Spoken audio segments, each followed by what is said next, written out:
Starburns Audio. Thank you for listening to the Starburns Audio Podcast Network. We have so many great comedy shows to add to your playlist. Just last week on Starburns Audio, on Gilbert Gottfried's Amazing Colossal Podcast, Gilbert and Frank are joined by the legendary Alan and Adam Arkin. On The Untold Hour, Jessica Chobot and Andrew Bowser are joined by Connor Gosell, the man behind the Haunted Historian Instagram account. On Small Doses, Amanda Seales is going full cancer season this week, talking about the side effects of feelings. This week on Profiles in Eccentricity, an interview with Bill and Ted creators Chris Matheson covering his new book, His Famous Father, and time travel's most excellent adventurers. On That Black Ass Show, W. Kamau Bell, writer, comedian, and host of CNN's United Shades of America, joins Dulce Sloan in celebrating Spike Lee's 1992 film, Malcolm X. Search Starburns Audio on Apple Podcasts, Spotify, or any podcast platform for a full list of our shows, featuring hosts like Shane Moss, Miss Pat, and the Sklar Brothers. Don't forget to follow us on Instagram and Twitter at Starburns Audio. Enjoy the show, and remember, stay safe, stay healthy, and keep laughing.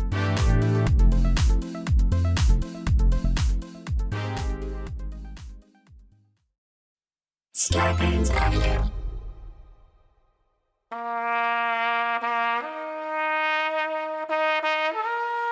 Coming to you live from our houses in Los Angeles, California, it's Nobody Listens to Paula Poundstone, your comedy field guide to life. Tonight, the life of a United States Senator. Senator Maggie Hassan is here to tell us what it's really like to serve in the world's greatest deliberative body. Is there a rule book, or does Mitch McConnell just make shit up as he goes along? And what really goes on in the Senate cloakroom? Are there actual cloaks? Plus, Sheila Buck got a ticket for Donald Trump's Tulsa rally. She was sitting calmly, waiting to get in, but she was wearing a Black Lives Matter shirt. Sheila will tell us the story of what happens next. The founders said the Senate was a saucer designed to cool the coffee. Let's find out if the coffee's grown bitter in 2020. I'm Adam Felber, the man who tries to move our topics through a conversational committee, getting them on the floor of this podcast in an orderly debate, and finally resulting in a coherent bill of discussion. And now, please welcome the woman whose only book of conversational parliamentary procedure is Robert's Rules of Disorder, Paula Poundstone. Hey! Hey, Paula Poundstone. Hey, you guys. Hey, Adam. And thanks to tonight's house band, Nobody J. Clanin, on flugelhorn from Longmont, Colorado.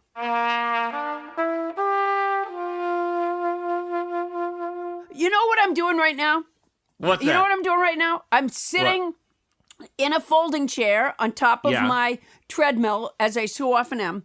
And then I have a piece of furniture that is shaped like a panda bear that is just to my left. And on top of that panda bear, there's a stack of books. And one of those books is a book called The Honeybee that I got out of the library 3 months ago, like before the pandemic hit. And I thought for sure once the pandemic did hit, I was like, oh, you know what? The silver lining is that I'm going to have time to read the Honeybee book. Not a page. Haven't even cracked the cover. And I just found out today that they're opening up the return slide at the library. I've had this book for 3 months, the greatest clemency in the history of libraries, and I'm still not ready to return it. Is it about bees? It is. It is. Shouldn't you be able to write a note to the library and say, look, I've been so busy. Let me just have the bee book a little bit longer. Yeah. I mean, I know you can renew, but I don't think they'll let you renew after 3 months. But I think I bet they will. Yeah. I think that if they understood how busy I've been, you know, and I don't know how many people you have to have authenticate a document to say, yes, Paula's been very, very busy. You have been very, very busy. And you know what? I've been very busy this week. Have you? Yes, I'm usually not as busy as you, but this week, my wife and I and my friend Joe Fury, who you know, a comedy writer, have been teaching a bunch of kids comedy camp. We've been doing our comedy camp, but having to do it virtually. Oh my gosh! You know what? I'll be honest. That sounds awful. Well, I'm glad I came on this podcast to promote my stuff. Yeah. Can I use that pull quote, Paula, for when we advertise next round? I'm sure it's lovely. I just, the idea of another, like if I never look at another motherfucking computer again when this is all over, I should say if this is all over, I just, like I'm fairly certain, people can put in fake backgrounds. Yeah. There's also a thing now, because a lot of people are considering it sort of virtuous that they can do family Zoom where it's relatives that maybe you haven't seen in like a long, long time because they don't live in the same place. And now nobody has to travel, but the whole family. So there's virtual relatives now. There's people that are pretending to be like your Aunt Nicole. Really? Yeah. Wow, that's great. I would like a virtual Aunt Nicole. Maybe I'll invite her to my comedy camp. Paula, just for the record, I have your okay to use the pull quote, "That sounds awful," on my future advertising, right? Oh, yeah. Oh, thank you. You might want to run that by the others, before you go to print. But no, you're a famous name, so just having that on our poster will be great. Yeah. It does. It sounds horrible to me. How do you what do you do? So the kids are in front of the screen and then they do what? We plan sketches together. We do sight gags and we do sketches, song parodies. We show them little films, classic comedy like Chaplin and Three Stooges and stuff. Do the children know that they're not together? I would say at this point, almost every child in America knows they're not together. I wonder if we're raising a generation of kids, like the little kids that just think this is like I was with my friend today. Yeah, but they're not. Yeah. All right. Well, that's nice. On that depressing note, why don't we go around the horn and say hi to everybody? That's a good idea. Our socially distanced staff. Whenever I choose Bonnie first, she gets angry, so I'm just going to go straight to Studio City. Our producer, Tony Anita Hull. How are you? What's new in your life? Hi. I got my first COVID test. Very exciting. And what were the results? Negative. Excellent. Okay. Yeah. But let me just say that Tony doesn't test well, so she may in fact be positive. That's true. She's not a good tester, right, Tony? Terrible tester. A lot of test anxiety. Now, was it painful? Did they swab the back of your soul? No, I did it myself. I drove through at Dodger Stadium. You swab your own mouth, stick it in a little vial, shake it up, and toss it into a trash can. Very easy. Tony, that's not the test. I have really bad news for you. Yeah, this is gonna be. That's actually not how the test is done at all. Are you not sure? At all, no. Was there anybody in any kind of medical outfit, or was it just people eating out of trash cans near there? What? I don't understand. Yeah, was it a handmade sign saying Jack's COVID Hut? Because they're just taking your money. I did get yelled at because I did something wrong, but it was all good. What did you do wrong, Tony? There was a little cotton pad in the baggie, and I took it out, but you had to leave the cotton pad in it. And he was like, "Put the cotton pad back in." So you could have a false negative there. Yeah, you know what? Clearly. Tony, you are sick as a dog right now, and you don't even know it. Okay. First of all, you don't do it yourself. Second of all, they swab your nose, not your mouth. You may have gone to an ice cream truck. Yeah. That might have been an ice cream truck.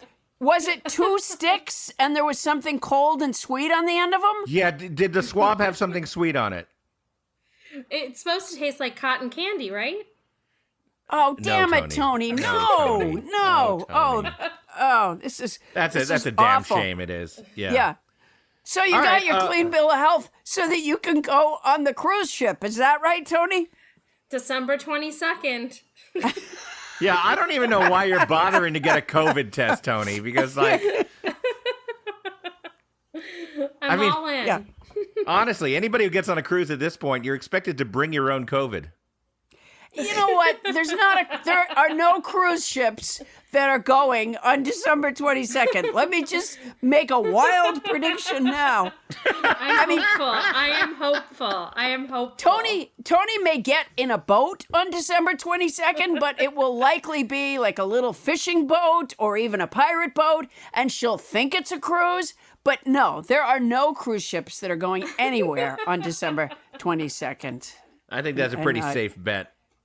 My apologies to Princess, but you're not going anywhere. All right, then shuttling on over into the Simi Valley. I think Bonnie's in the Simi Valley. Bonnie Burns, Paula, your manager, our producer, Captain Crinkle. Bonnie Burns, how you doing? Hi, Adam. Hi, Paula. What's new? I was going to bring like a bag of potato chips or something, so I had a more appropriate crinkle, but I forgot. Oh, that's all right. And here's the other thing. Like, I was dreading you calling on me today. Like, I feel like I'm in high school, and you know how you crunch down behind the bigger person so you don't get called on? Because I can't think of anything that I could say that would be appropriate for a show that has a senator on. Like, if she was going to have somebody else listen to it, and then, like, you know, I say something that's not good. Oh, I see. Like if you said, so for example, Bonnie, if you came out inadvertently as pro-dictator, that would be awkward. Guys? Yeah. No. I cut out around the time that, for some reason, I was kicked off the conference call around the time Bonnie started to say that she was going to bring potato chips. Oh, okay. Oh, you missed the part where I said, "Are you bald?" Yeah. See, right there, I just I missed all that. Can we go back? No, she didn't say, "Are you bald?" What the words I heard were, "You bald fuck." That's what I heard. Well, there. Now we're off to like. Are we going Senator back Hassan's or not? Probably not going to play this show. Tell somebody to listen to the show. All right, we're going back. Okay. Bonnie Burns, what's new? Hi, Adam. Well, I was really... fuck you, Tony. What is going on? In fact, go fuck all you people. What? Bonnie, I can't believe you just said that. We're going to have a senator on the show today, and you just said, go fuck all you people. That's true. All right, let's try to re-rack this a little bit, Bonnie. I don't know where that came from, but what's new, Bonnie? Well, you know, I was really dreading you calling on me because I'm worried because we have the senator on this week that I'm going to say something inappropriate. And well, you already have. Yeah. No, I haven't. What was the inappropriate thing? Fuck you go all. Fuck all you guys, I think was what you said. No, that's because Adam got bumped off the call, and then he came back on, and he wanted us to start all over again. And I'm not good at. We all know I'm not good at, acting. So you were laughing at me, so I said, "Fuck you." Oops. No, you know what? And then I just did it again. No, that is not true that you're not good at acting. Your work in the Killing Fields was some of the best I've ever seen. Oh, my God. Yeah, okay. Do you remember Bonnie in that Malkovich film? Fantastic. Sam Waterston, Bonnie Burns, and John Malkovich. Fantastic movie from the 80s. Well, that's fantastic. So I was trying to figure out, was there something I could bring up that wouldn't be offensive? Yeah. Like, I was watching Perry Mason for a while because that's a show Paula really likes. And just to, like, not see the news and not watch Trump, I tried watching Perry Mason. But honestly, Paula, I mean, it's pretty easy to start figuring out on most of those episodes. Maybe it's just the later ones who did it. That's not why. Like, some of them are really good, maybe like when he's really younger. But as they get older, I mean, they only have like 5 characters in every episode. And it's pretty easy to start figuring out, like, one of those people is going to be who did it. I don't watch the old Perry Masons in order to figure out who did it.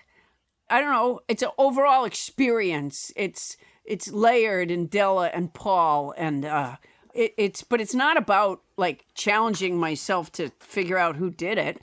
I mean, that's right. You don't take a bath to figure out if you're going to get wet.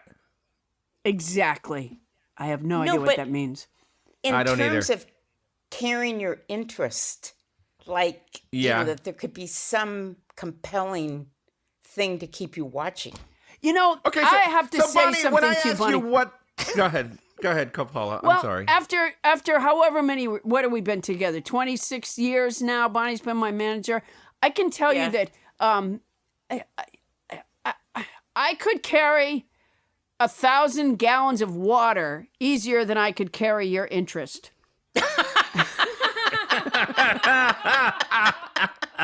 No, I'll say this. When I look at it, it's a mix of feeling a certain fondness because, very fond of you besides being your manager. And I think of Paula when I watch this. And at the same time, no offense, I think, I know these put her to sleep when she's in the hotel room. And how could she sit through this? Okay. I don't really think that.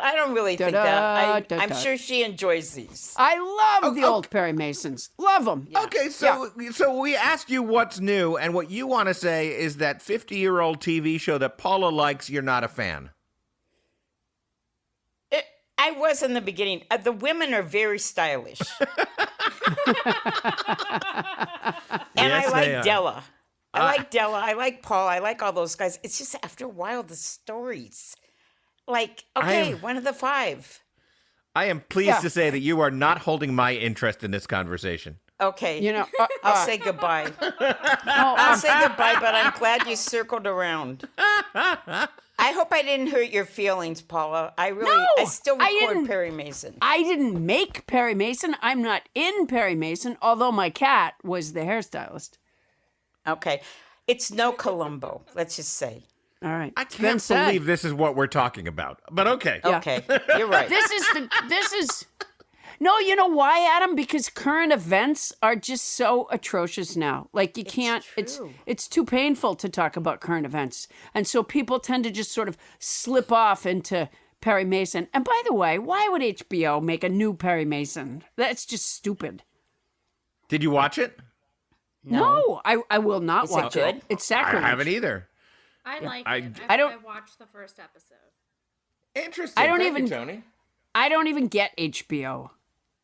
I don't either. No, you know why? Well, it stands for Home Box Office. It's a network. I get dyslexic cable, so I get HOB. Okay. Hob. Yeah, and what's on Hob this month? I get Hob, and it's all mixed up. Nothing is on at the time it says it's going to be. Adam Felber. Oh, it's Mrs. Culpepper, our favorite denuded hand puppet.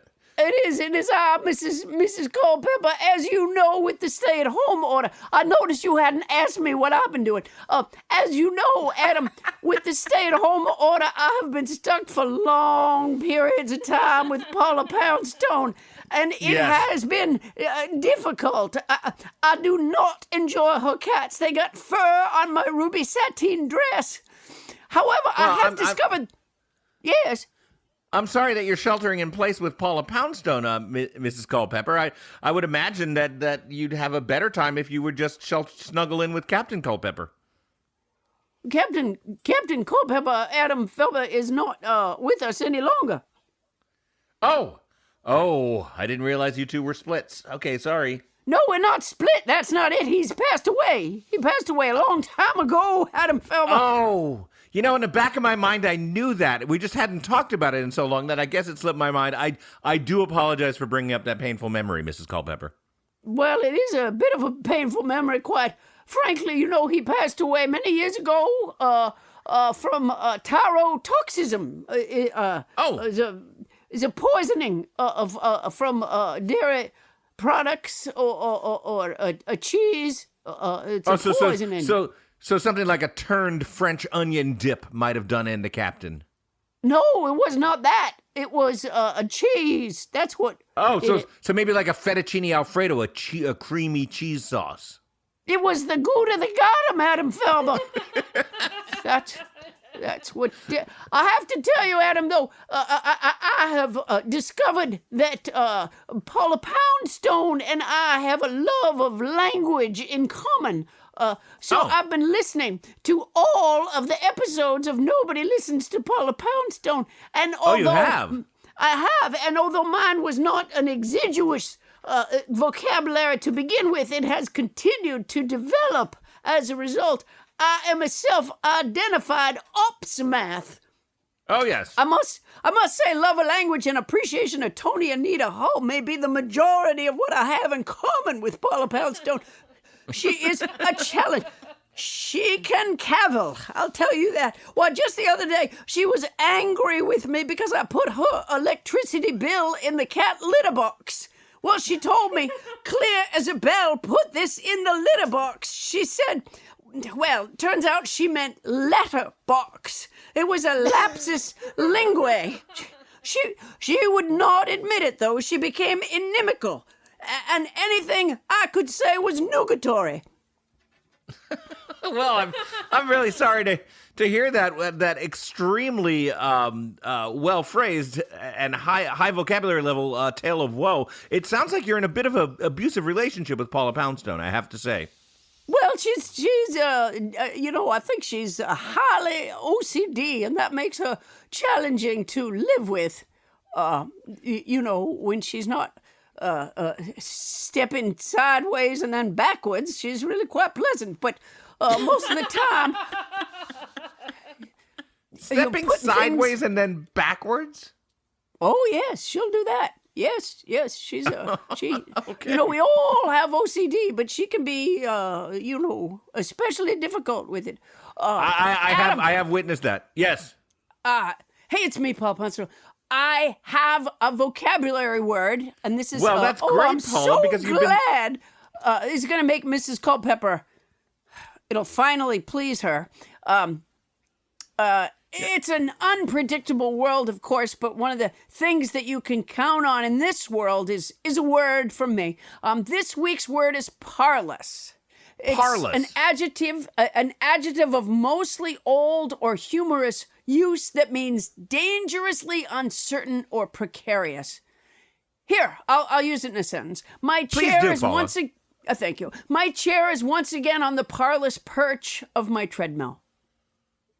Well, that's absolutely yes. Yeah. Yeah, that was wonderful.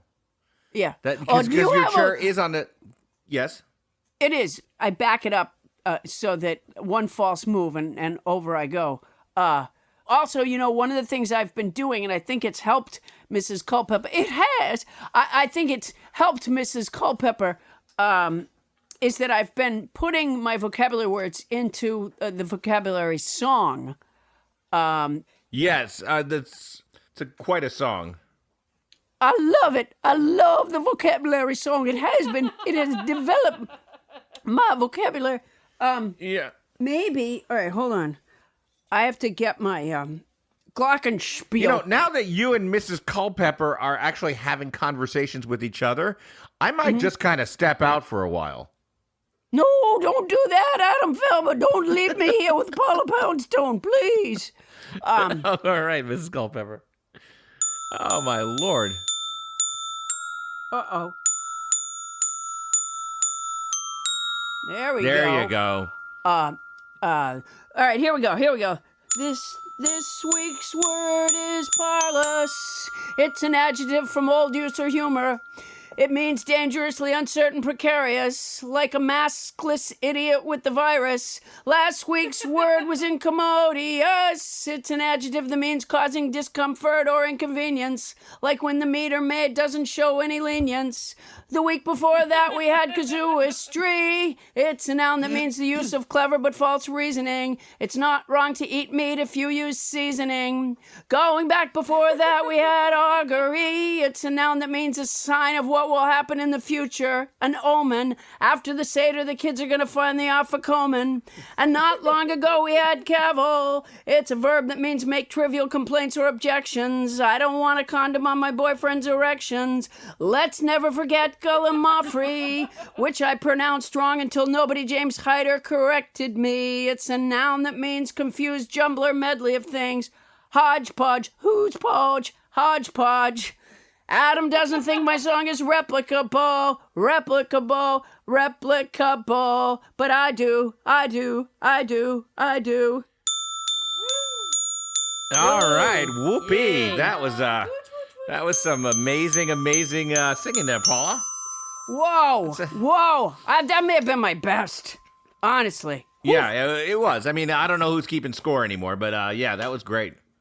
I don't know if it could possibly carry Bonnie Burns' interest, but that's a big challenge. Look, if 50-year-old television isn't going to do it, your vocabulary song ain't going to do it. Yeah, erudite though it is, and it is making Mrs. Culpepper a more educated and erudite person. Oh, it is. Yeah, boy. I can't even believe anybody wouldn't like the old Perry Masons. Just doesn't make any sense. You know who hated them, and I know I didn't say I didn't like them. Oh, you did. Exactly. You kind of did, Bonnie. Yeah. I mean, remember when she was trying to be careful not to say anything offensive because it was a show that a senator was going to be on, and her opening words were "fuck all of you." Yeah. Yeah, I can't imagine a better setup for a senator on our show. We've managed to have Bonnie say "fuck all of you" and Paula say that nobody wants to talk about current events. Welcome, Senator. Yeah. This is, you know what? This is fertile ground for any politician. Absolutely. Speaking of politicians, hello, Adam Felber. It is French Trump, announcing to you nobodies that I have indeed read my briefing papers and will demonstrate my knowledge of the Russians at another French Trump presidential press conference mini podcast that drops each week on Friday at 5 p.m. Eastern Time and 2 p.m. Pacific Time. There is a 3-hour time difference, which I calculated with new computer and new scratch paper because I am a very stable genius. All right. Well, French Trump, how are those press conferences going? I mean, this has been a trying time for all of us. Oh, every Friday I talk to the enemy of the paper. It's very difficult, but I do it, Adam. I do it for the people. I do it for the flag. I love the flag. You love the plague? This is a flag, you fools. The flag. You love the flag. I love the flag. Have you not seen the video, Adam Felber, of me hugging the flag? I wouldn't call it hugging, but I have seen it. Well, what was I doing if I was not hugging it? Was I? It honestly looks like you were. It looks like you were gently humping it. No, I do not hump gently, Adam Felber. That's not what I was doing. All right. Okay. Please welcome Senator Hassan. I know. There's no. What else could possibly make this a less hospitable environment? You know what it reminds me of? When I was learning to drive, my parents, for the most part, refused to take me to learn to drive like other people did it.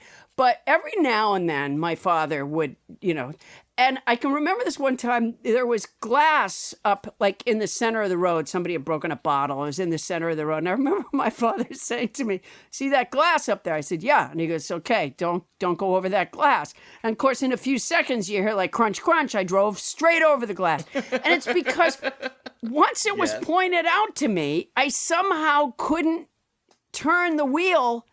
And I had to go into the center of the road to hit it, too. But once it was pointed out to me, it attracted me like a magnet. And I think it's the same thing. Like, the more I try to be presentable, the worse I am. Right. You'd be a terrible witness in a high crime. Because you'd perjure yourself all the time, right? You know what? That reminds me. What? Are we getting a new intern?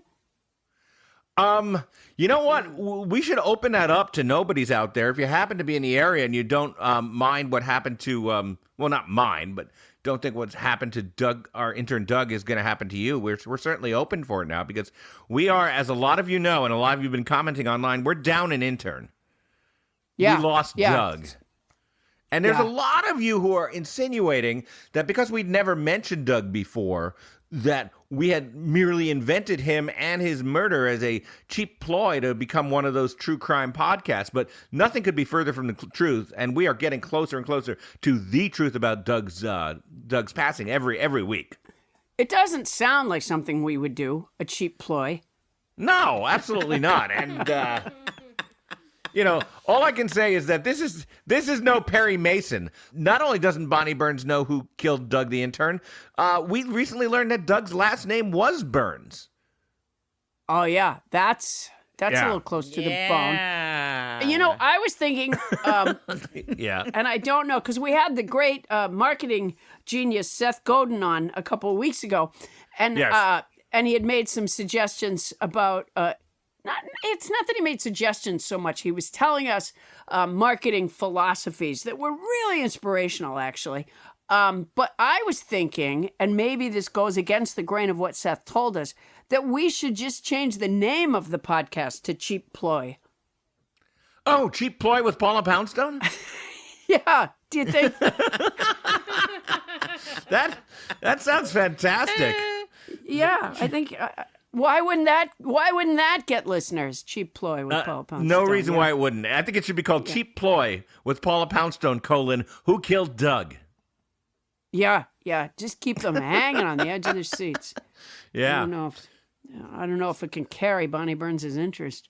I don't know. Bonnie Burns can't even stay interested in the case of Doug's murder, or else she's feigning disinterest because she had something to do with it. Oh, well. That could be. Because I got to say, the last email that Doug was a part of was we were trying to plan, I think, a movie review episode. And I think Doug said something, made some kind of joke, and Bonnie's response was, "Fuck you, Doug, I'll fucking kill you." That was, and I don't know if that's a clue. I'll tell you. What it suggests to me is that she's a little manic. Yeah. Because she's usually so kind, and then these little spikes of rage. Yeah. Well, we all heard her fly off the handle just about 20 minutes ago on this very show. So I'm saying that if anybody's likely to fly into a murderous rage that we've heard on this show, it would be Bonnie Burns and her. Yeah. And by the way, there was a handle. There was a handle at the crime scene. There was just a handle laying there. A handle? A handle. And the detectives were saying, like, someone might have flown off of this. Yeah. It's rare when you find It's rare when you find any such clear-cut evidence of a crime of passion. It's a handle laying right there. As an actual handle. Yeah. Yeah. They're dusting it for prints now, I think. Yeah. That's Do you think it was planned? I don't know. Look at this cuff. We found a cuff right next to the handle. Okay. Coming up, Will Rogers said, "About all I can say for the United States Senate is that it opens with a prayer and closes with an investigation." We'll hear from a real senator about what life is like in the Senate for real when we return on Nobody Listens to Paula Poundstone.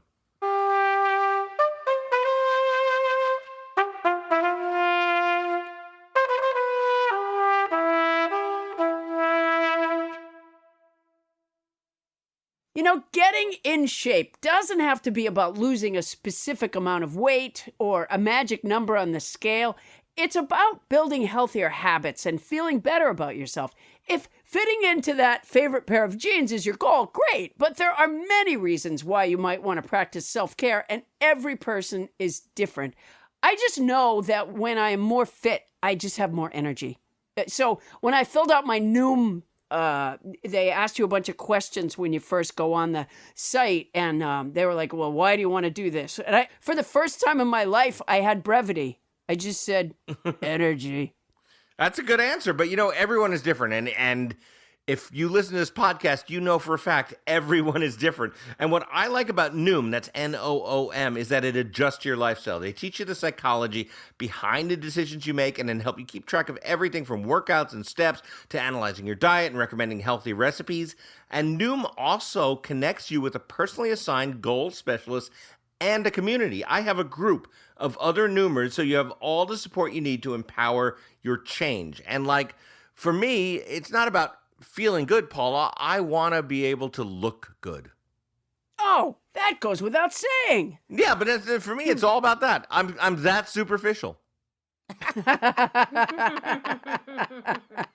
I really admire you for owning up to that right here. All right, so I suppose I am too, Adam, because I've been making these workout videos online, and I gotta say, when I'm forced to watch them, to see if I'm gonna redo it or not, right? I gotta say that there are times where I look at myself and I go, you know what? It looks better now that I've dropped a few pounds. Wow. So, and you're not toting around the same amount of weight, which naturally makes you feel more energetic when you're not lifting as much just to get up out of your chair.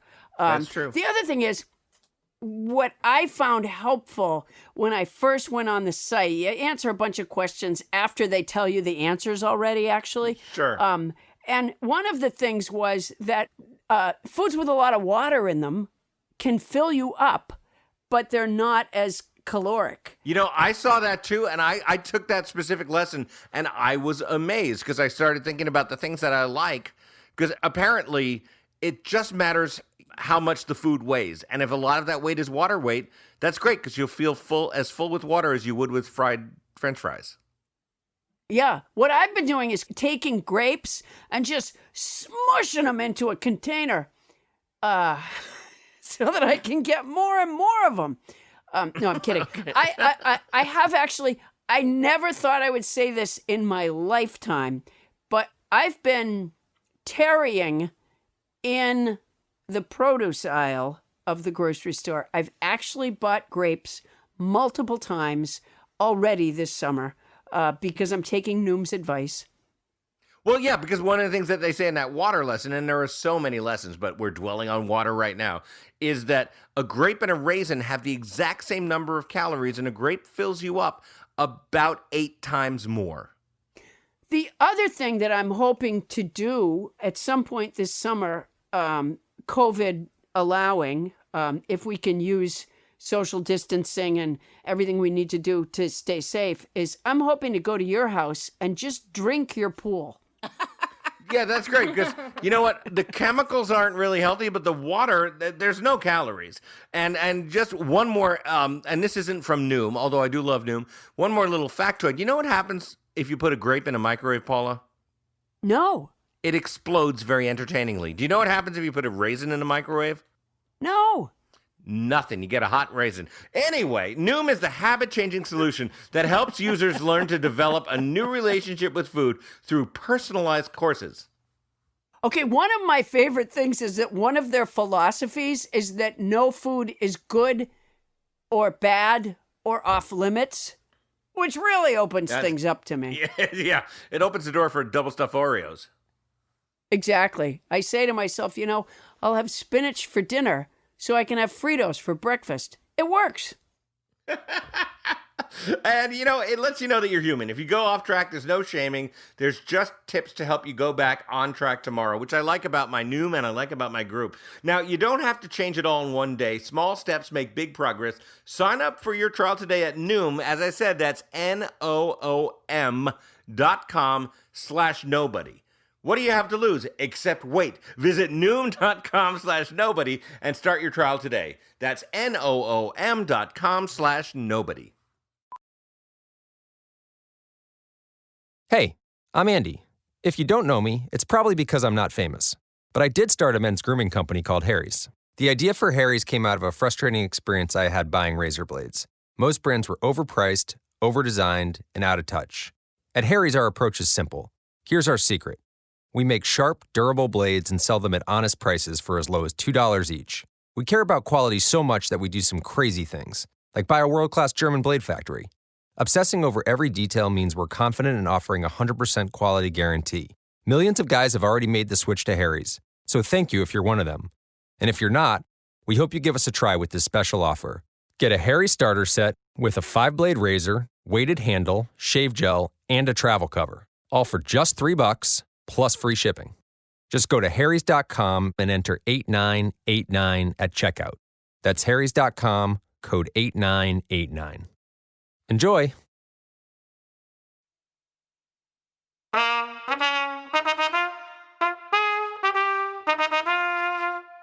On this day in unremarkable history, Oprah Winfrey said, excuse me, I'm so tired. I was up all night trying to think of another cover pose.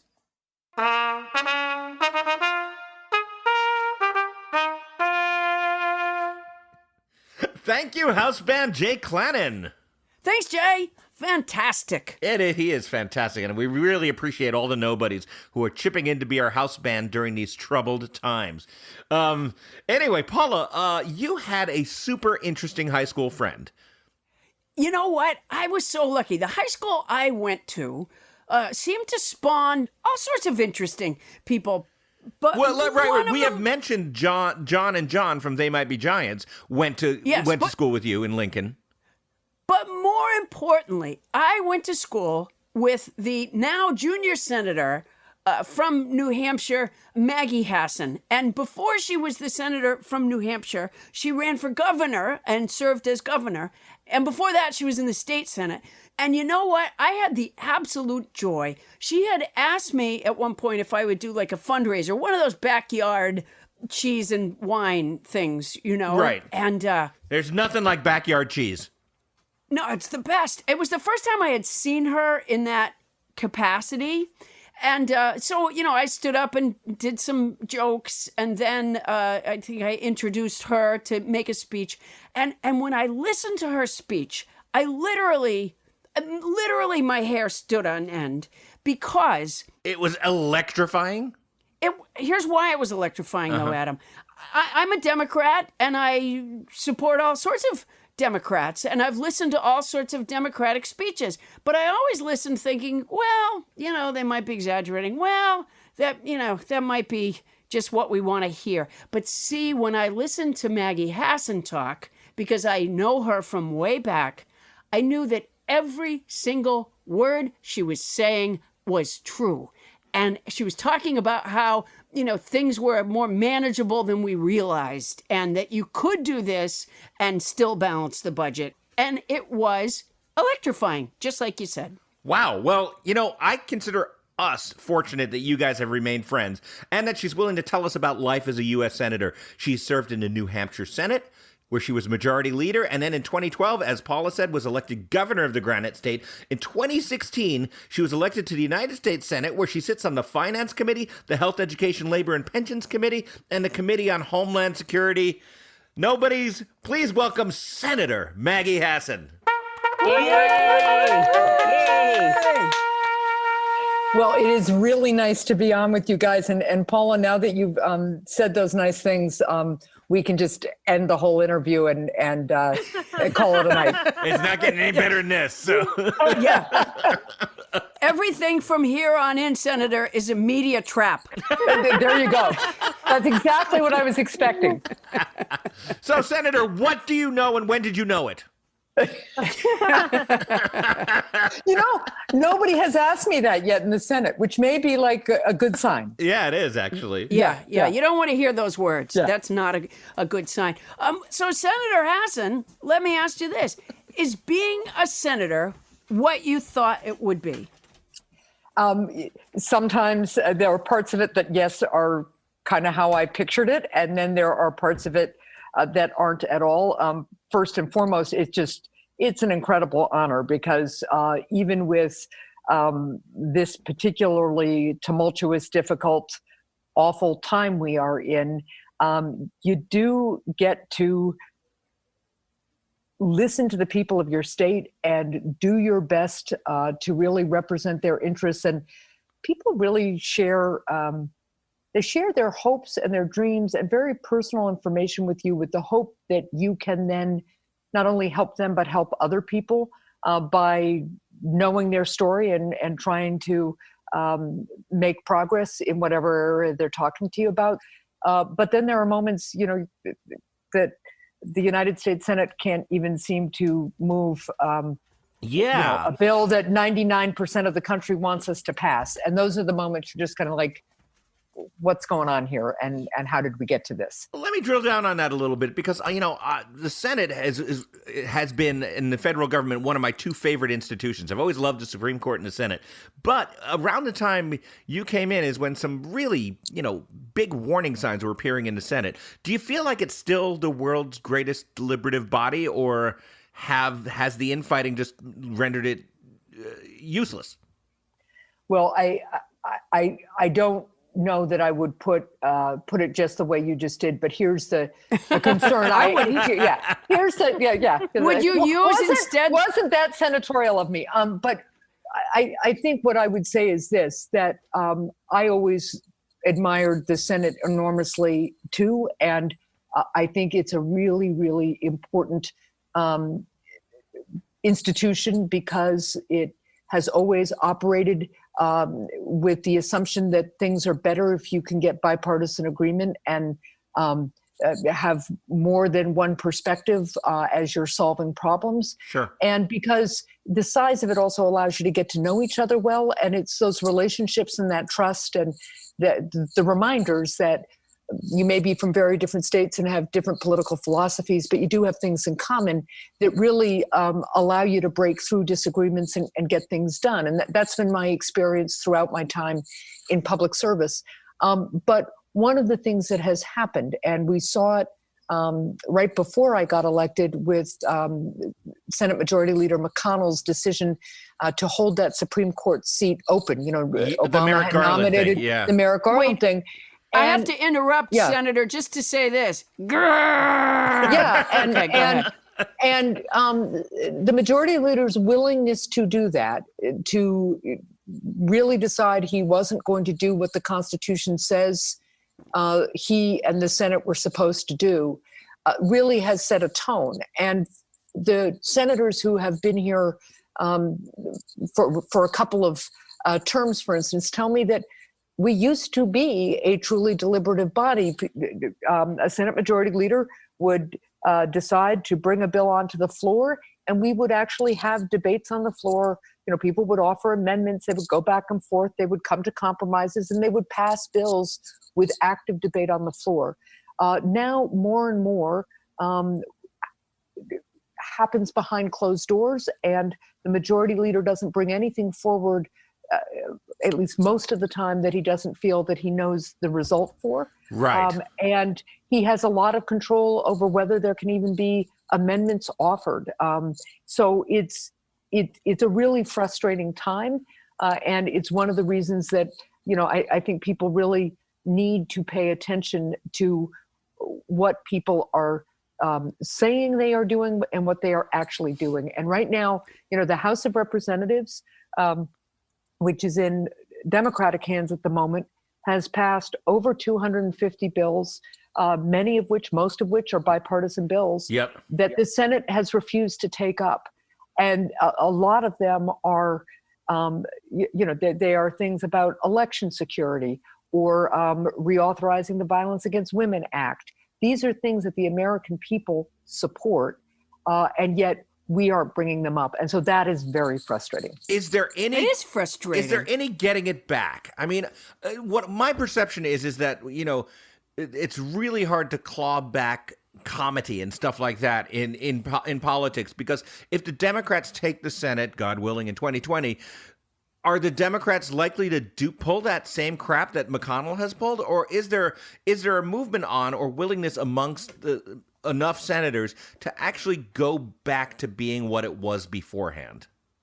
I think it would surprise a lot of your listeners to know that on a personal level, a lot of the senators get along really well, cross-party lines. Right.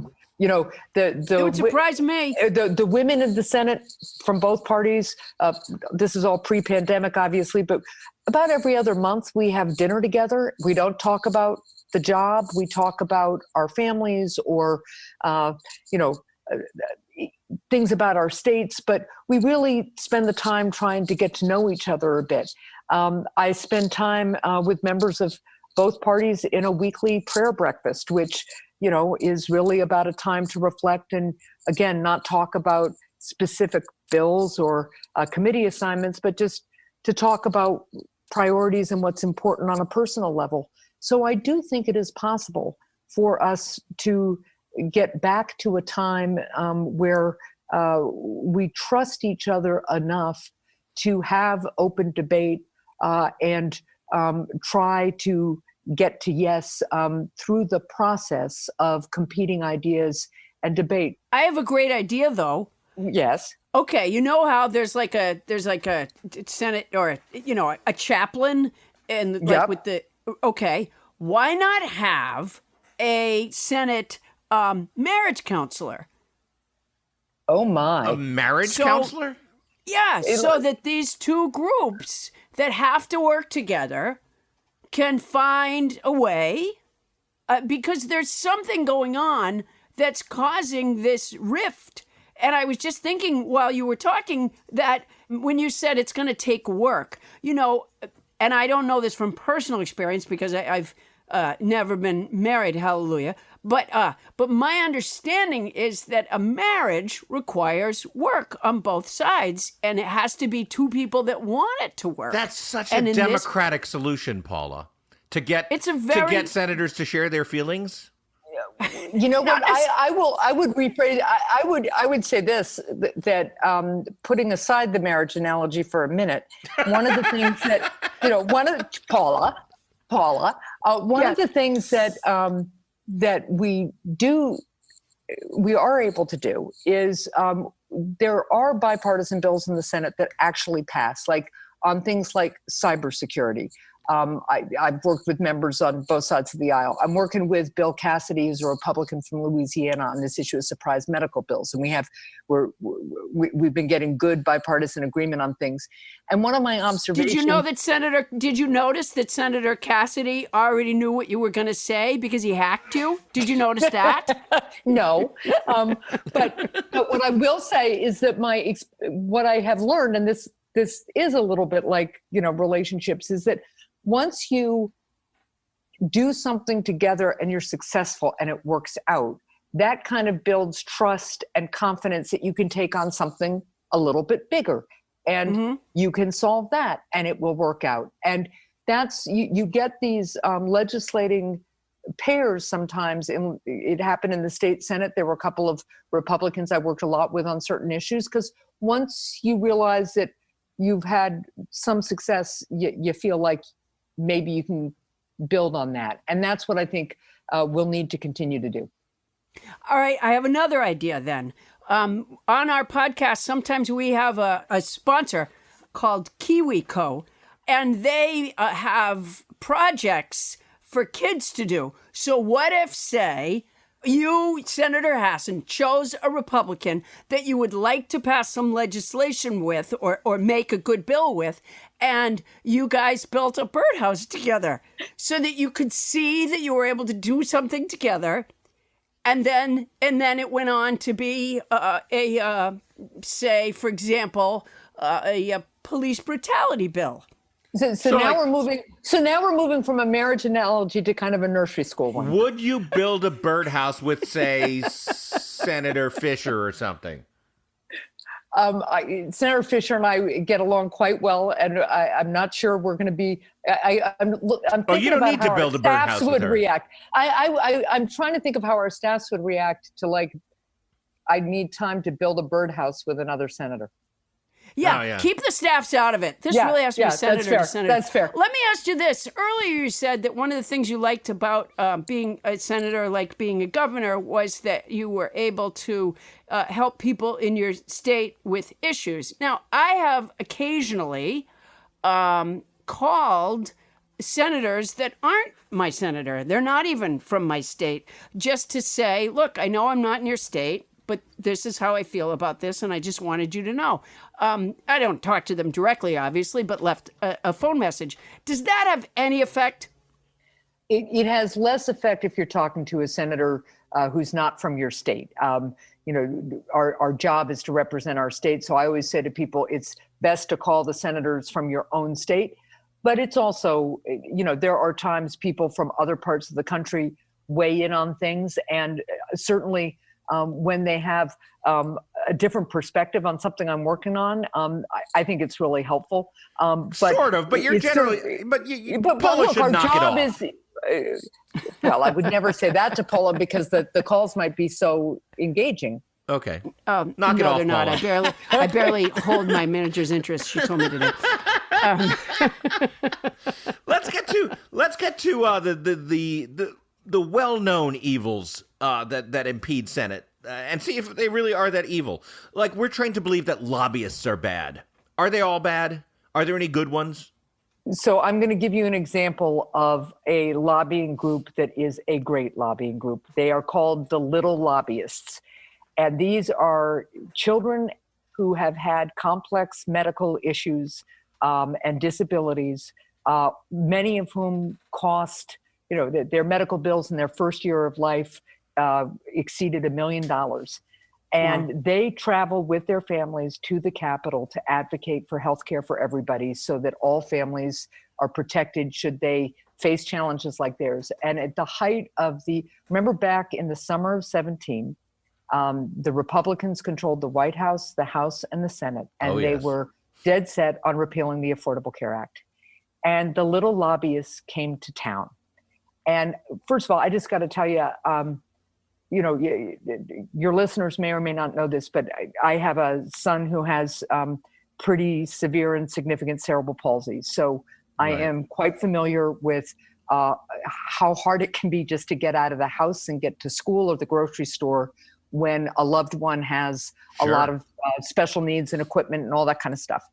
And these families, children with oxygen tanks and tracheotomies, children with wheelchairs, children with braces or crutches, children who might have more of what we sometimes call invisible disabilities, but they and their families came from all around the country and lobbied literally around the clock to protect the Affordable Care Act.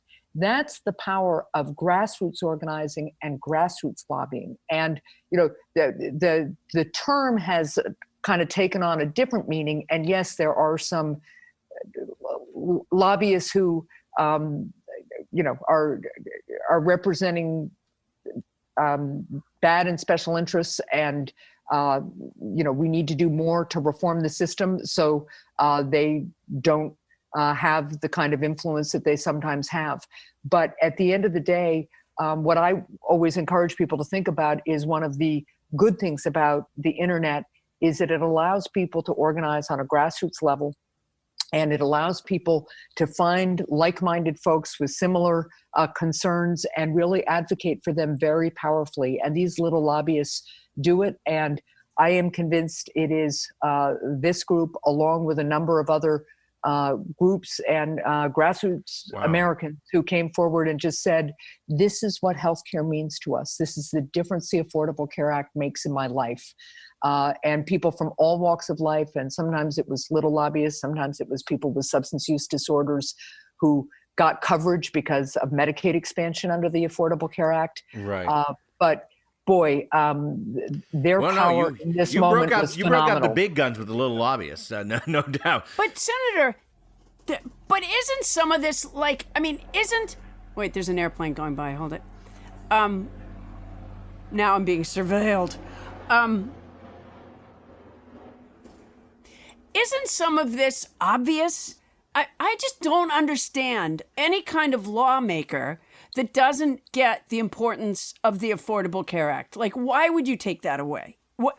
Are there members of Congress that need to be told that? Apparently, yes. Because of the way they. It is really hard. My grandmother always said, if you have your health, you have everything. Yeah, and it's true. It doesn't mean you don't need to work to get other things too, but the foundation is health, and that's obviously what we're seeing during the pandemic too. Yeah, absolutely. By the way, I want you to know this about your grandmother. That expression was used on a commercial. She didn't write that. And if she pretended to you that she did, that's not right. Wow. Paula, wow, dropping truth bombs. That is just, that is shattering. Oh, see, you've shattered a senator, Paula. You happy? Senator Hassan, I'm so excited to call you that, by the way. I love that. Can you explain Citizens United? I know that's a big lift, but and its effects. Yeah. So it's a really good question. So wait, hold it. Stop for 1 second while I open this soda. Okay, now. Okay, cool. So back in 2010, the Supreme Court decided this case called Citizens United. Now, even before 2010, we were having important and, appropriate discussions about the influence of money in politics, right? We shouldn't allow money to sway political positions, should have less influence in politics. So a bunch of lawsuits about that, but they culminate in this Supreme Court decision where the United States Supreme Court decided that for the purposes of campaign finance, and speech, corporations are people. Yeah. And they decided that people have First Amendment rights, so corporations have First Amendment rights, and that First Amendment rights include the ability to spend unlimited amounts of money on the political campaign or issue of your choice. And what that decision really did was say that a corporation or any individual can spend unlimited amounts of money on a candidate or on an issue, and they can spend it without telling anybody who's really funding it. Yeah. And what it resulted in, so if you, around election time, if you are sick to death of the, 17 different kinds of commercials for or against something or somebody, all funded by groups that call themselves, Americans who love Americans or something like that. Right. And you see the ads are omnipresent. They're usually pretty negative, and they just keep coming and coming. That is the result of Citizens United. It's unlimited money being spent. It's also undisclosed donors, so you can't figure out who's behind it and why they are against or for something. And it drowns out the voices of other people who don't have those kind of resources. And so it has been a terrible decision for our country and for our democracy. And it's one of the things that we want to try to attend to should we get the majority in November. But that brings up kind of an interesting question, which is how do you attend to it? I look at it when you get a disastrous Supreme Court decision like Citizens United or the recent gutting of the Voting Rights Act, which proved out to be, they were very wrong about that problem being taken care of down south. Once the Supreme Court has ruled, what options does our legislature have short of a constitutional amendment? What can be done to roll back the Citizens United decision? Well, the ultimate fix here is a constitutional amendment, which, as you indicate, is really hard to do. But you could start, for instance, by requiring disclosure of donors. And that is something that even in the Citizens United case, Judge Scalia said was okay. That states and the federal government could say, you get to spend as much as you want, but you have to tell people who's spending. So you could start there. And then there are a series of other ideas, and it's something a lot of different election law and campaign finance and First Amendment lawyers have been drilling into. But, one of the most basic things you could do is at least provide people information about who's behind all these big buys. Yeah. How does the Citizens United decision, how does it affect you as a senator? So I ran for the Senate back in 2016. I was running against an incumbent Republican senator, and the total amount of spending in our race, this is New Hampshire, 1.3 million people. But of course, we have a Boston media market, so that's an expensive media market. A lot of people in southern New Hampshire watch Boston TV. Sure. And we spent the total spending, not what my campaign or my opponent's campaign spent, although that was part of it. The total spending on our campaign was north of $125 million. What? Wow. Yeah. And how many voters were there? How many votes total? What, 700,000 or so? Oh my! Wow, those are wow. Yeah. So it's more than $100 per vote. Yeah, it is ridiculous. And so what happens is, we're kind of in this arms race for campaign funds. Mm-hmm. And it's not healthy. And we all learn to manage through it. But when you think of how that money could be spent on other things, honestly, right. I sometimes do think that if we said to voters, hey, if you vote for this constitutional amendment, you won't see nearly as many political ads on TV, they might. Oh, that would be some great bait. They might say, hey, that's not a bad idea. Oh, it would be worth it to me anyways, but it would be worth it to me just to get the emails off my thing. One more email of everyone blaming me for their, I got one the other day that said, we've asked you and asked you. That was the subject line. Yeah, that was from me, Paula. Oh, man. Yeah, I was going to say, I thought it might have been from one of my kids. That was from me. Jeez. Yeah. Oh, was it? My mistake. Hubert Humphrey said the Senate is a place filled with goodwill and good intentions, and if the road to hell is paved with them, then it's a pretty good detour. Stay tuned to hear more inside scoop on the world's greatest deliberative body.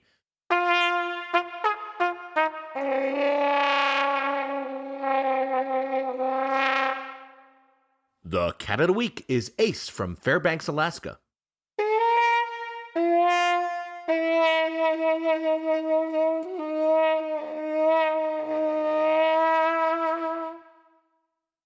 Hey guys, Randy and Jason here, and whether you're working from home or working on your fitness, you want what you're listening to be what you're listening to. You don't want to catch like glimpses and little snitbits of like what snitbits, what I'm talking about. Tidbits of what your kids are listening to or anyone else. Everyone needs a great pair of wireless earbuds, but before you go dropping hundreds of bucks on a pair, you need to check out the wireless earbuds from Raycon. They're amazing. I've got my Raycon earbuds. They cancel out everything. Raycon earbuds start for about a half price of the other ones, premium wireless earbuds on the market. And they sound just as amazing as the top audio brands. The newest model, the everyday E25 earbuds are their best ones yet. Jay, I love these so much. I'm using it nonstop, Brad. 6 hours of playtime, seamless Bluetooth playing, more bass, more compact design, gives you a nice noise isolating fit. I like that if you have one of them in, you can just use one of them. They're stylish and discreet. I love these so much. Now's the time to get a pair of the latest and the greatest from Raycon. Get 15% off your order by raycon.com.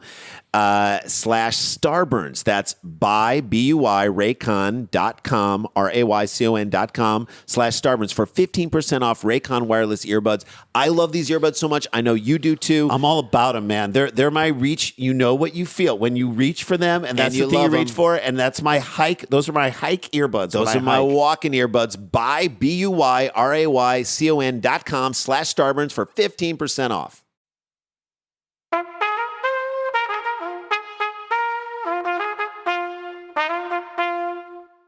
And we're back with Paula's friend from high school, Maggie, also known as Senator Maggie Hassan. Welcome back.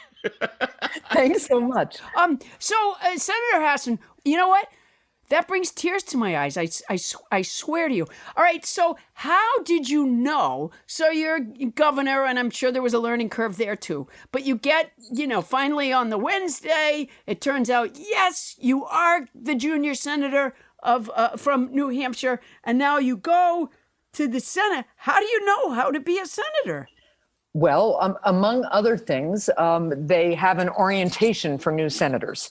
Oh, really? It's a whirlwind, but it is helpful because you get to DC, and it's everything from, kind of what are the procedural rules of the Senate, what are the overall kind of decorum rules of the Senate.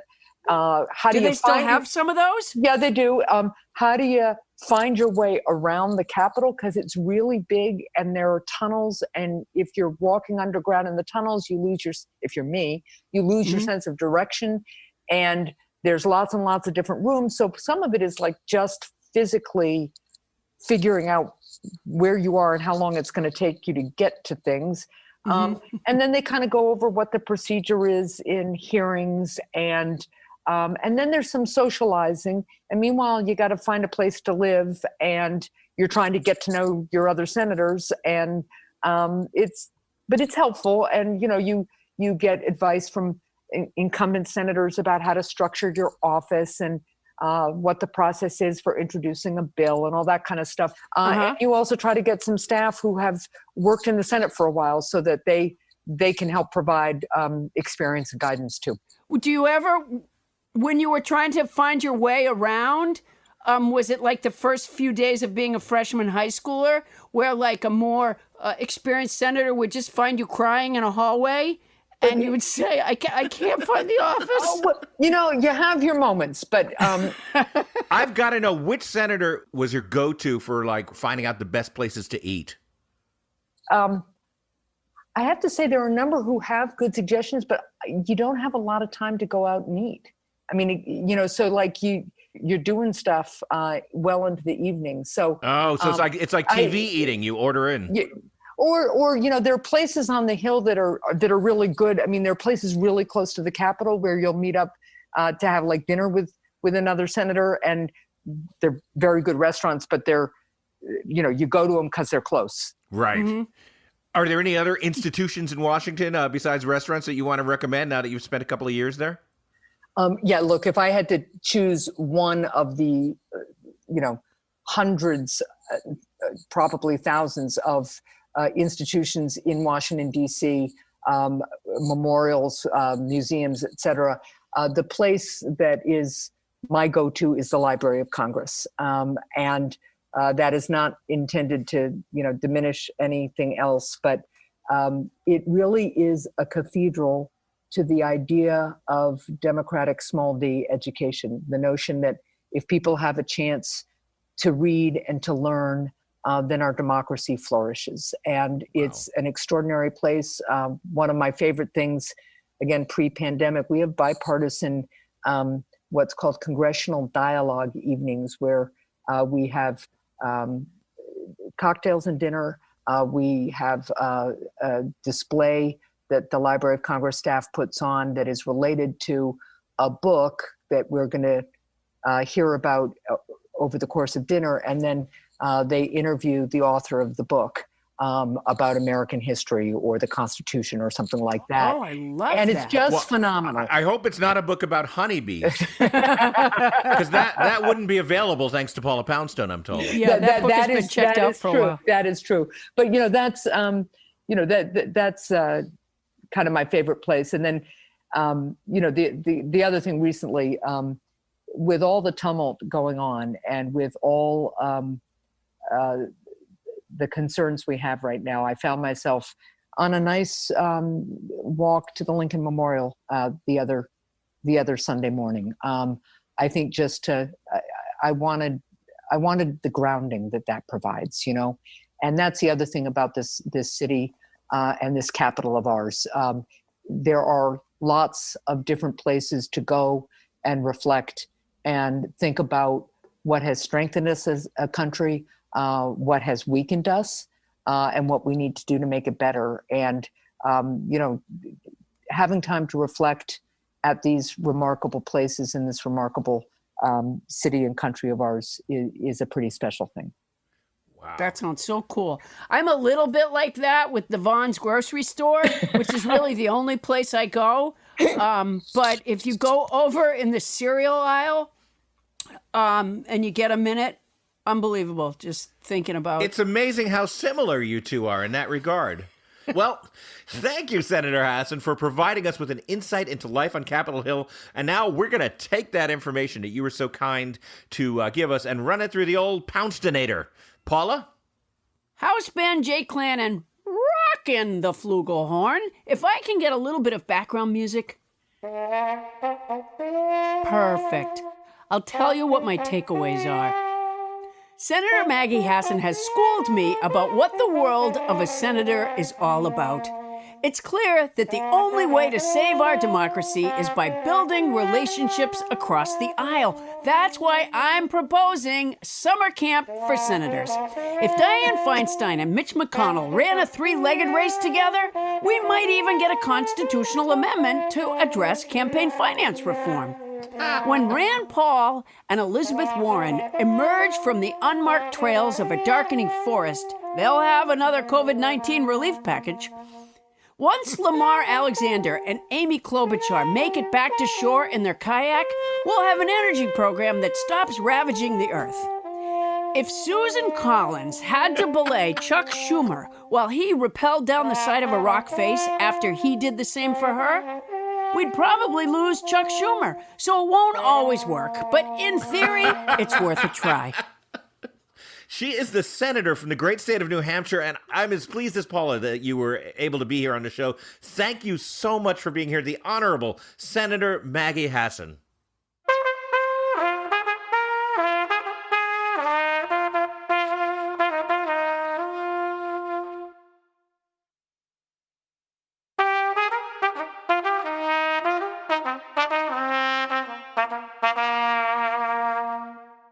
Fun fact, the people of Washington, D.C. are not represented by any U.S. senators, but they are frequently elbowed by them.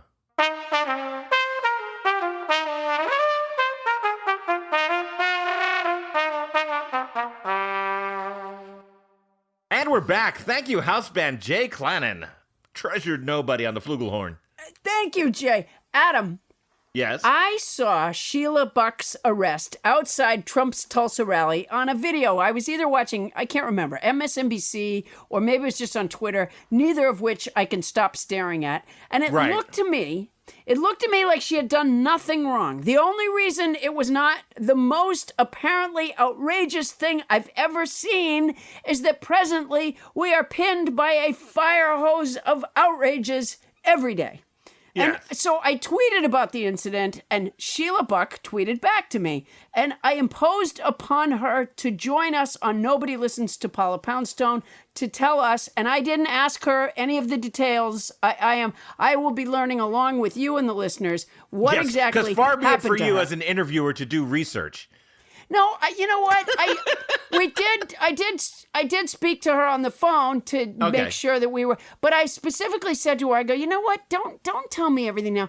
I would like to learn it while you're. So that's where we are. So we're going to experience it with her.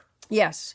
All right. Well, then let's welcome to Nobody Listens to Paula Poundstone, Sheila Buck. Yeah. Welcome. Thank you so much. Thank you for being here. So, Sheila. Yes. All right. So on the day of Trump's Tulsa rally, you had a plan. What was your plan? Well, actually, my plan, originally he was going to come on Juneteenth, which was the day before. Right. And we did have a big celebration in Greenwood on Juneteenth. And I decided this year not to go to it because I did plan on going to the Black Lives Matter protest in Greenwood, which is about a mile away from the BOK Center, which is where Trump was holding his rally. And I live 2 blocks away from the BOK Center. So my apartment's downtown within close proximity to Trump's rally. So I thought, he's invited me. I have tickets to go. I thought, I'm curious. I'd watched Secret Service and I had watched all the men with machine guns on their backs and people. Just outside your window or just while you were around? My window for the whole week. Secret Service, they're beautiful people. They're not like us Oklahomans. And you watch that. My wife is an Okie. And of course, out-of-towners coming in for the Trump rally. And I signed up for tickets. I thought, okay, this is my chance. When are you ever going to live 2 blocks away from a campaign rally? It was going to be a big show. He promised us a big show.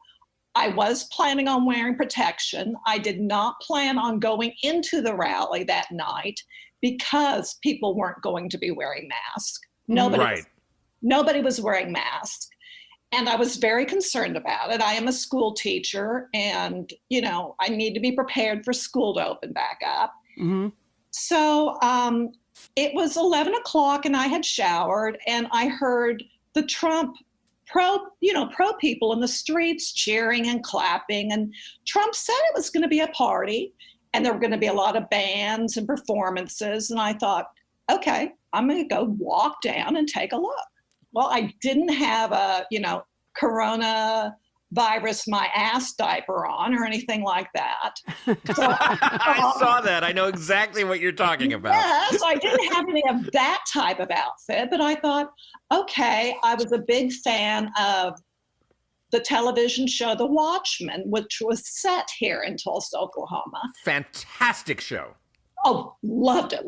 I thought it was the best show of last year. I agree. So anyway, I wanted to try to get that Regina King vibe, even though I'm lily white.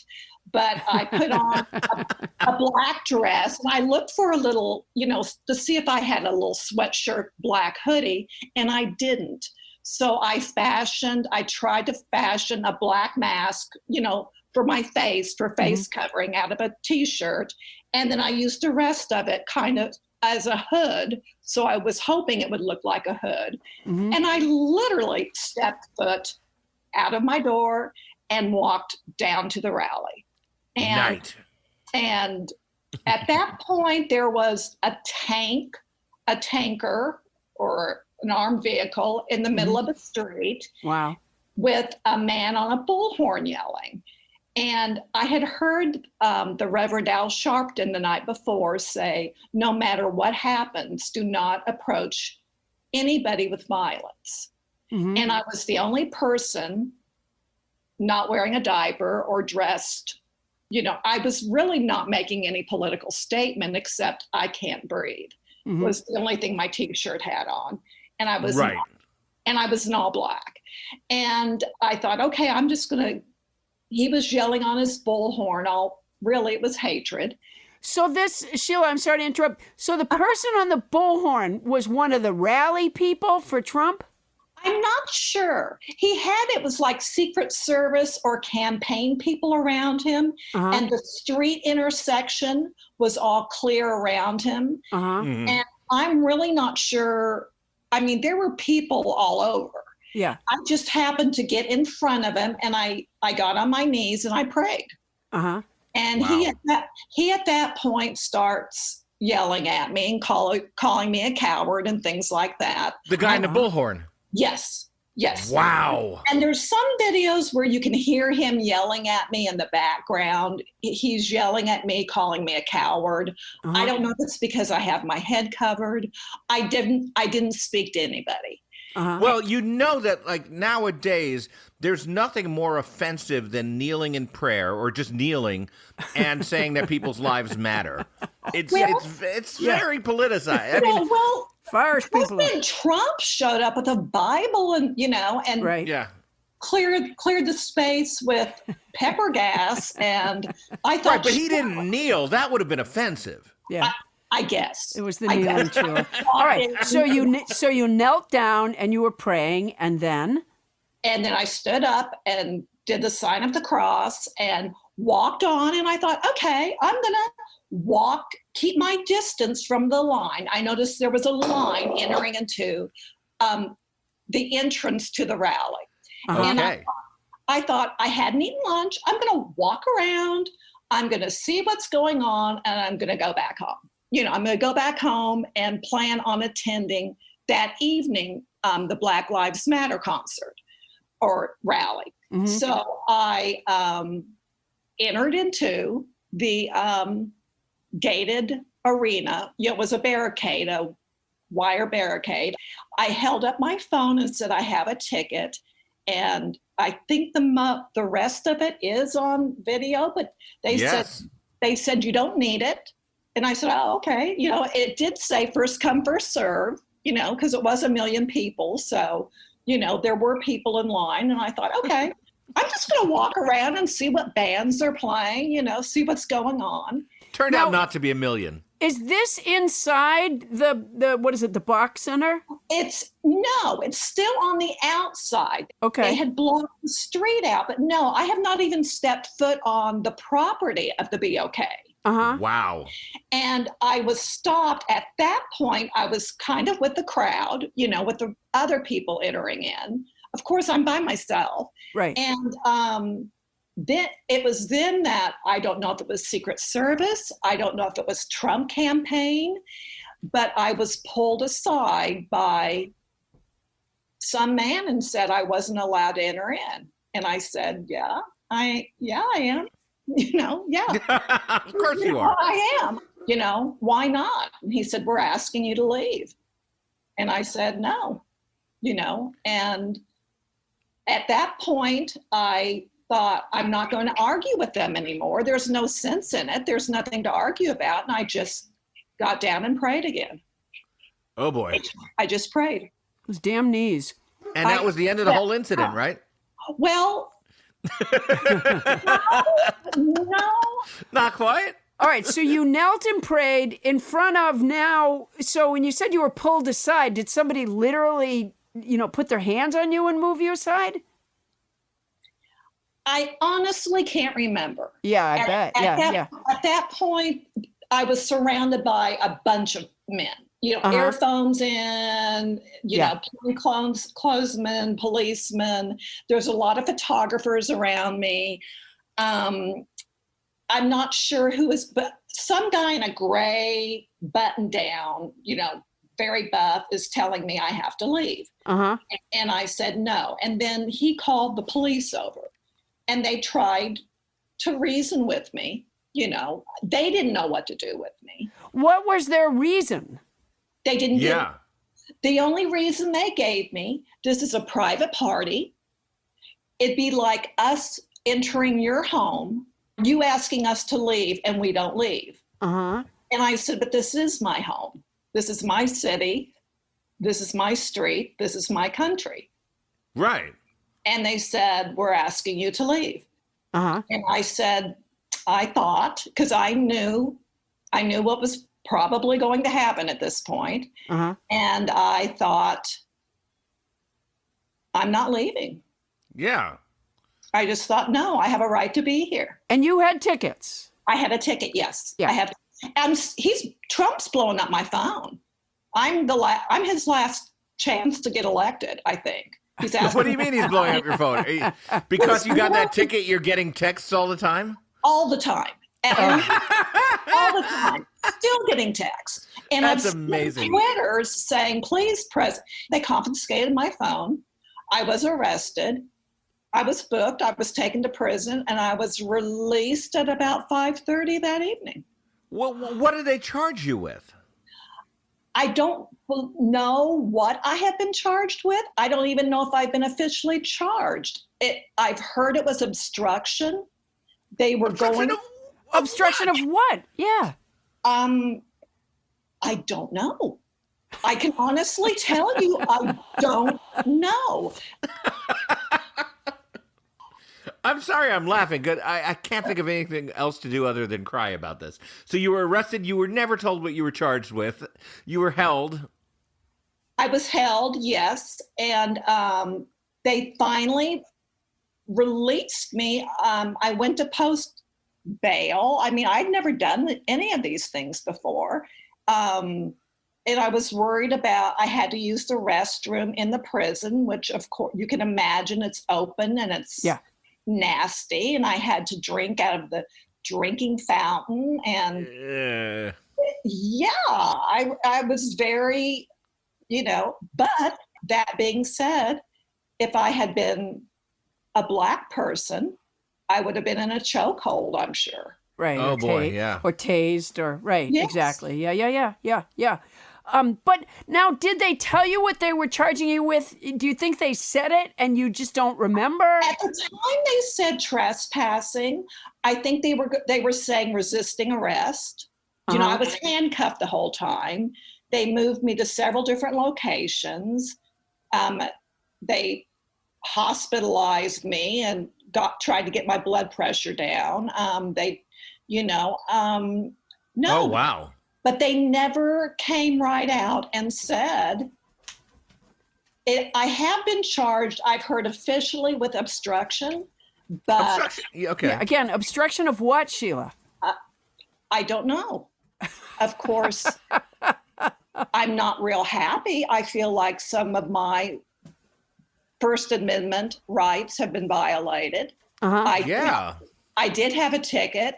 Trump has not answered my tweets when I'm asking him. He is sending me texts, but he's not answering me. He confiscated my phone. Why could they confiscate your phone? I remember the man in the gray suit looking at it saying, we're taking this phone. And the police kept telling me, because I can't call anybody. My children all live out of state. And I couldn't get in touch with anybody. And they said, well, you'll get it when you're released. That's so weird. There's so much blurring of lines right now. And it's one of the things that really steams me between who is in the Trump campaign and who are the police and who are the military. I mean, that's what a police state is all about. So do you have any idea who this man in the gray suit is or how you can find out? What the Tulsa police are now saying, what I have read, is that they were directed by Trump's campaign to have me arrested and thrown out. Sure, but this guy in the gray suit, he's committing a crime if he is not law enforcement in Oklahoma, if he's stealing your phone from you. Sheila, you know where you can find out who the guy in the gray suit was? It's not Gregory Peck, Paula. No. Oh, darn. He's on page 79 in the trial, in Kafka's The Trial. So just take a gander there, and I think you'll...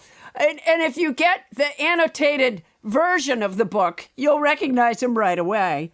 Okay, I'll definitely see if I can recognize the man. Oh, let me just say one thing, Sheila, is one of the several reasons why I love you is that I married an Oklahoma girl, and her mom absolutely has been through a lot of what I know. There's a unique thing that is being a Democrat in Oklahoma. Oh, yeah. I mean, it's in some ways it's less hostile than people might imagine, and in some ways it's more. Do you want to talk about that for a second? Yes. I've lived here 40 years, and I taught in North Tulsa, in Tulsa Public Schools for 10 years. And I saw the poverty. I saw what my students had to face every day of their life. Sure. And just how unfairly their education, everything that happened to Blacks, everything that they had gained, the African-American community in Tulsa, Oklahoma, was taken away from them and has never been given back. That's absolutely right. It was taken during the race riot.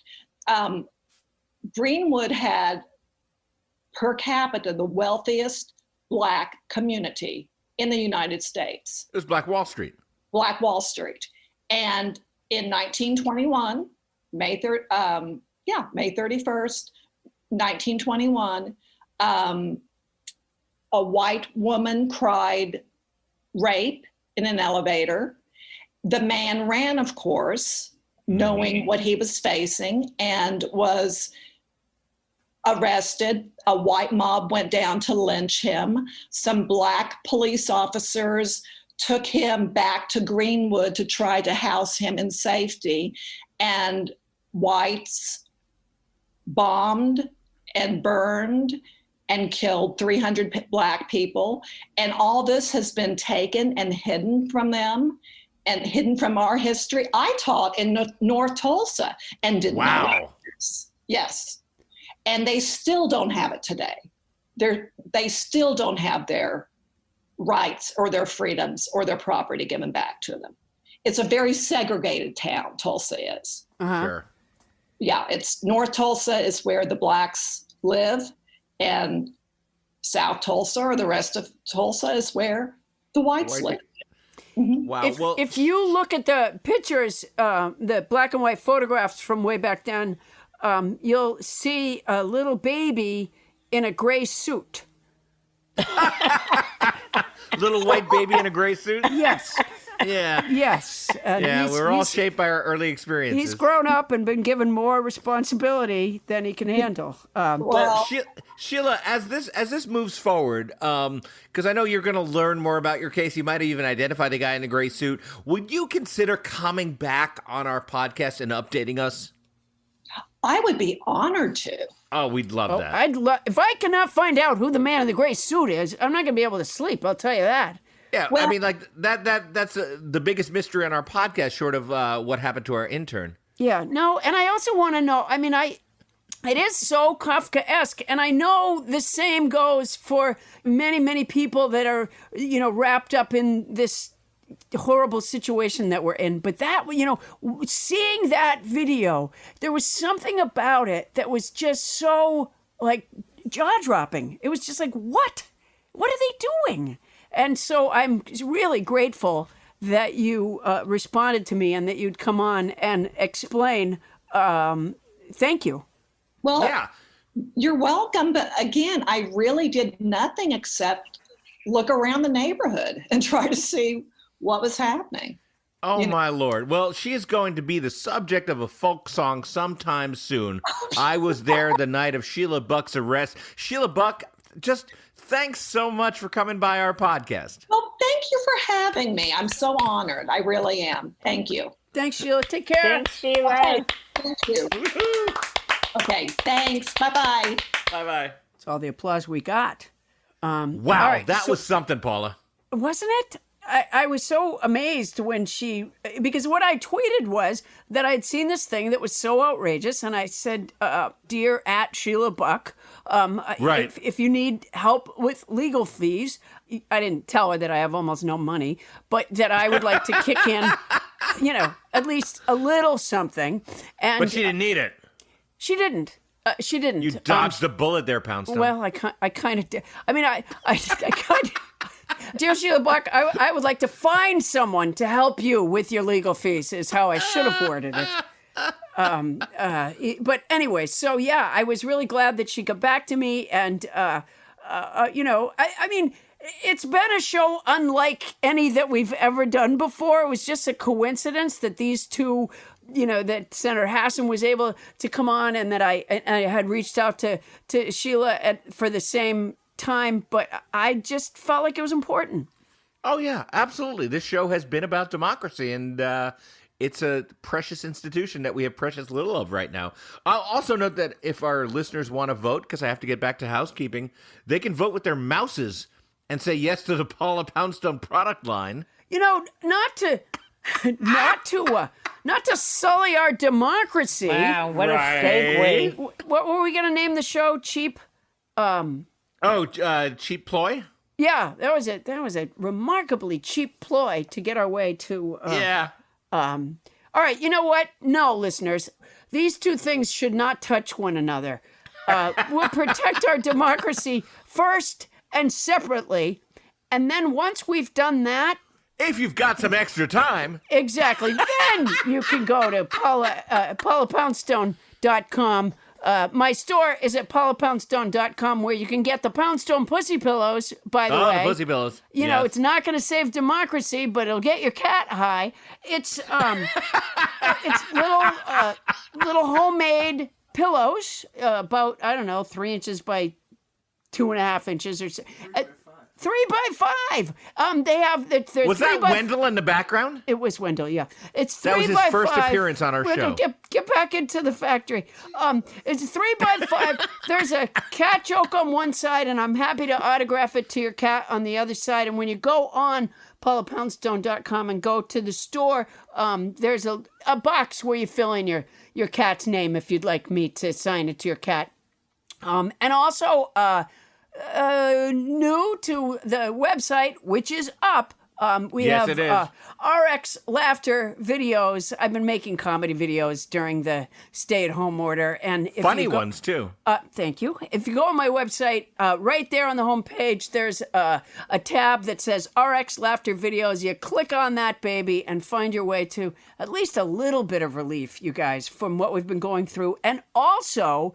among those videos are workout videos. They are authentic exercises.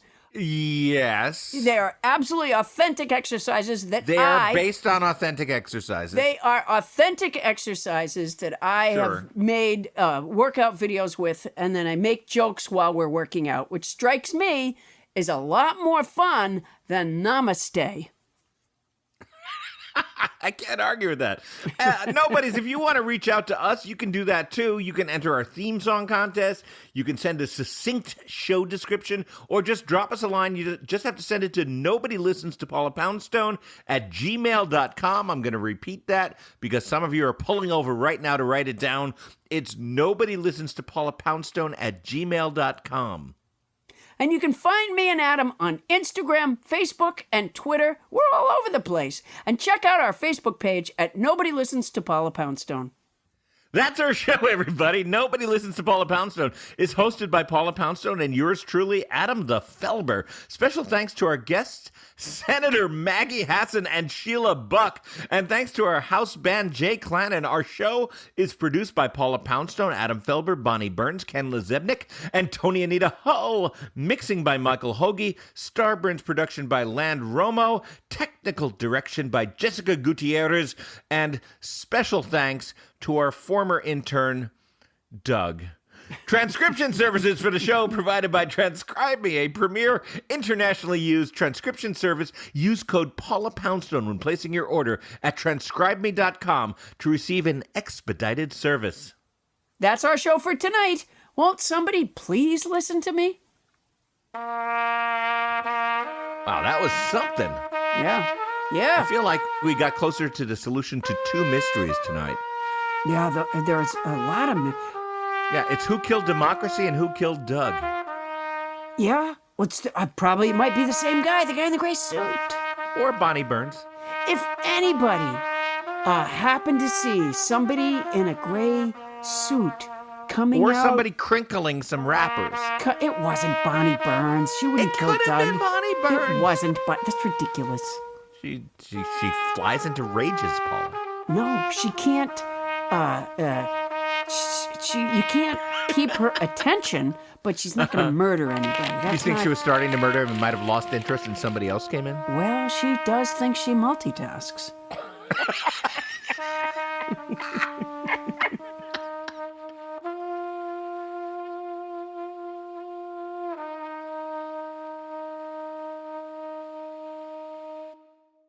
Starburns Audio, a podcast network.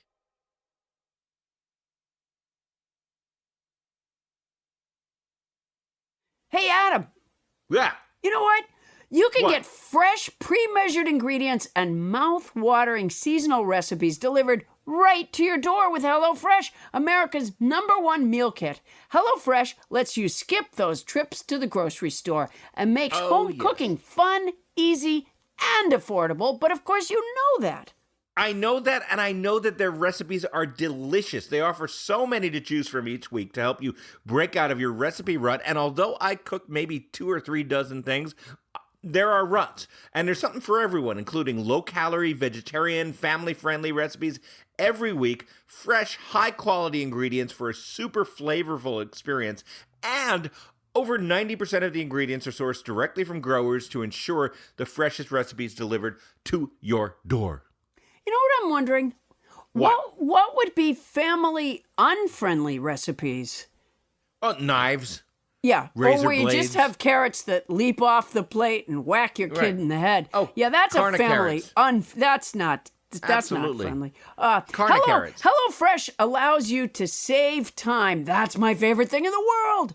And stress. HelloFresh offers contactless delivery to your doorstep for easy home cooking with the family.